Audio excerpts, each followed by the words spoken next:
죽음 이후 사후세계의 비밀. 자살하면 지옥에 가는가? 자살하면 지옥에 가나요? 그리스도인이 자살하면 지옥에 간다고 하는데 맞나요?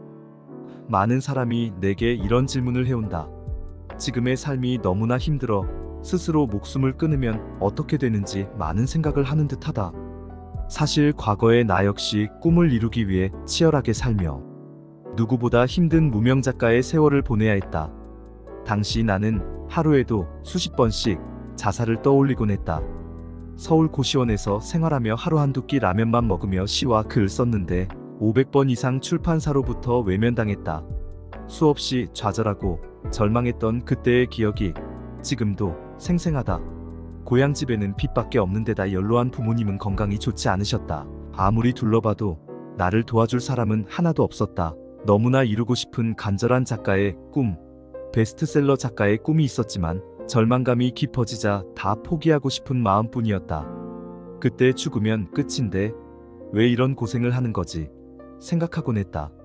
많은 사람이 자연사하면 천국 같은 좋은 곳에 가지만 자살하면 지옥에 간다고 믿는다. 이런 믿음을 가진 사람 중엔 특히 기독교인들이 많다. 교회 성당에서 목사와 신부로부터 그런 말을 들었기 때문이다. 하지만 종교가 일러주는 내용과 실제 사후세계를 체험한 사람들, 그리고 이전에 세상을 떠난 영혼들과 교신하며 알게 된 사실은 실제와 너무나 상반된다. 제대로 영성과 사후세계를 공부한 사람들은 자살해도 지옥에 가지 않는다는 걸 잘 알고 있다.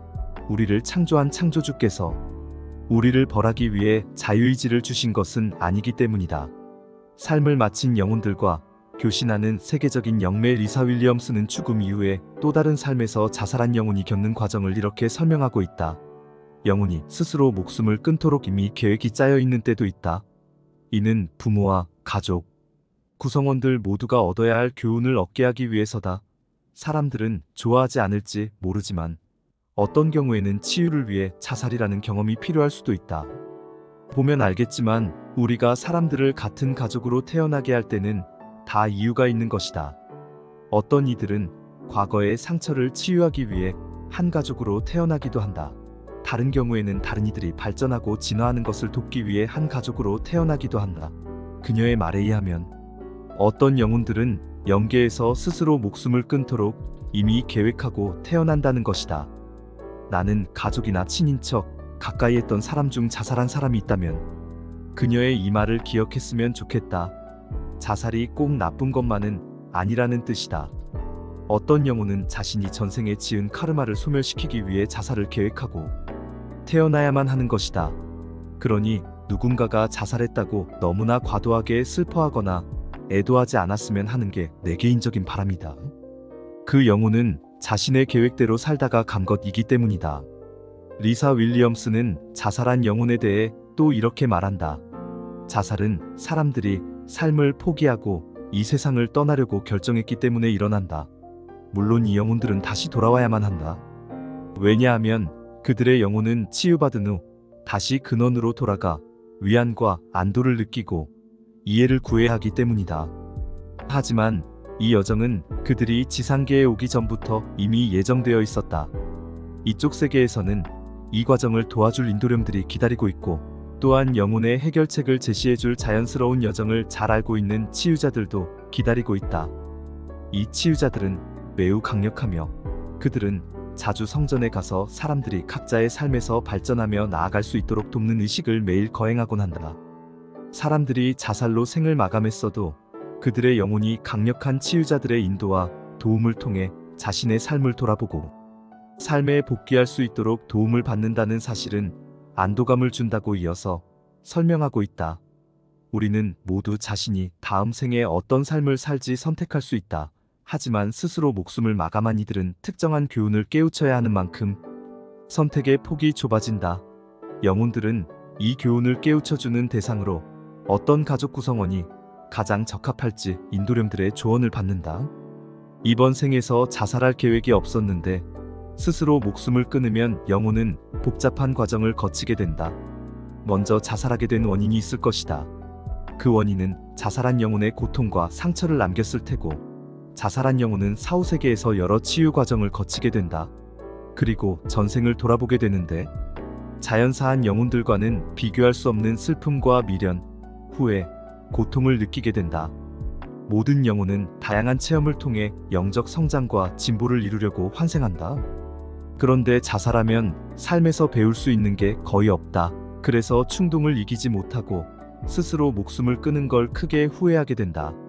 앞서 소개한 미국의 유명한 영능력자 루스 몽고메리의 아무것도 사라지지 않는다라는 책에는 사후세계에 대한 놀라운 내용이 담겨 있다. 이 책을 보면 자살한 영혼들은 영계에서 오랜 시간 자살한 데 대한 부끄러움과 후회, 생전의 카르마를 해결하지 못한 데 대한 괴로움을 겪는다고 한다. 이 책에 담겨 있는 내용 가운데 일부를 옮겨보겠다.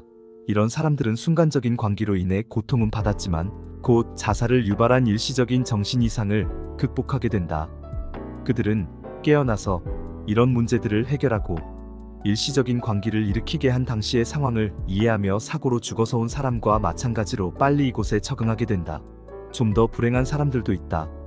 그들은 정신이 말짱한 상태에서 의도적으로 자살을 계획하고 그 자살로 인해 자신들의 영혼까지 파괴될 거로 생각한 사람들이다. 그러나 영혼의 파괴에는 성공하지 못한 그들의 문제는 그곳보다 이곳에서 훨씬 더 심각하다. 왜냐하면 문제는 하나도 해결되지 않고 언젠가는 이루어질 지상으로의 환생 때까지 문제가 연기되기 때문이다. 우리가 고통받는 영혼이라고 지칭하는 것은 바로 그들을 말하는 것이다. 그들은 끊임없이 자살한 데 대한 부끄러움과 살아생전에 자신이 문제를 해결하지 못했다는 분노 속에서 살게 된다. 왜냐하면 문제 해결에는 이곳보다 지상이 훨씬 더 유리하기 때문이다. 이곳에서는 육체 상태의 문제를 해결할 수 있는 수단이 없다. 이곳 영계는 문제를 해결하는 곳이라기보다는 문제 해결 방법을 배우는 곳이다. 그러므로 이곳에서는 그가 다시 물질계의 육체로 환생할 때 어떤 추가적인 책임을 떠맡아야 하는지 배우기 위해 그가 저지른 과거의 잘못을 회고하고 또 회고하는 길고도 고통스러운 과정이 진행된다. 삶이 고통스럽다고 해서 자살해선 안 된다. 자살은 생각조차도 해선 안 된다고 말하고 싶다. 스스로 목숨을 끊으면 사후세계에서 오랜 시간 지상계의 삶과는 비교할 수 없는 외롭고 고통스러운 시간을 보내야 한다. 특히 자연사한 영혼은 지상계의 시간으로 따진다면 100년에서 150년 정도 시간을 보낸 후 환생하지만 자살한 영혼엔 휴식 시간이 주어지지 않는다. 짧으면 몇 개월, 길어도 몇 년 안에 환생하게 된다. 이것이 영계의 시스템이다. 그를 보는 사람 중 그까짓 것 바로 환생하면 되지 라고 생각하는 사람도 있을지 모르겠다. 하지만 영계에 있는 영혼들은 이 지상계의 삶이 얼마나 힘든지 잘 알고 있다. 오죽하면 지구를 감옥 행성이라고 할까. 영혼의 성장을 위해 윤회해야 하지만 이 영혼들은 용기 있는 영혼들이라고 봐도 된다. 나는 현재 네이버 카페 한책협에서 영성과 사후세계, 마음공부, 의식성장과 부자마인드 스쿨을 진행하고 있다. 어린 시절 부모로부터 받았던 상처 때문에 힘들어하거나 우울증, 공황장애 등으로 힘들어하는 사람들이 함께하고 있다. 그동안 수많은 사람이 내적 변화를 통한 물질적 풍요와 영적 풍요를 이루어냈다. 관심 있는 사람들이 한책협에 가입한다면 앞으로의 삶이 지금보다 훨씬 더 성장하고 풍요로워질 것이다. 여러 개의 유튜브 채널도 운영하고 있다. 사후세계의 내용이 담긴 영상을 업로드하고 있다. 하루에도 여러 사람이 영상의 댓글이나 휴대전화, 문자 메시지, 카카오톡 메시지로 죽음 이후 일어나는 일들에 대해 질문해온다. 그들이 보내온 메시지를 읽다 보면 죽고 싶어하는 마음 이면에 간절히 잘 살고 싶어하는 마음이 담겨 있음을 알게 된다. 나는 지금 힘든 시기를 보내고 있는 사람들의 절박한 마음을 잘 알고 있다. 나의 지식과 경험, 깨달음, 노하우가 그들에게 미약하나마 위안과 평화, 삶의 희망을 가져다 주었으면 하는 바람에서 이 책을 쓰고 있다. 우리는 모두 사후세계에서 이번 생을 계획하고 왔다. 각자 이번 생에서 무엇을 배우고 성취하기로 했는지 생각해보는 시간을 가진다면 삶의 무게가 좀 더 가벼워지지 않을까 싶다.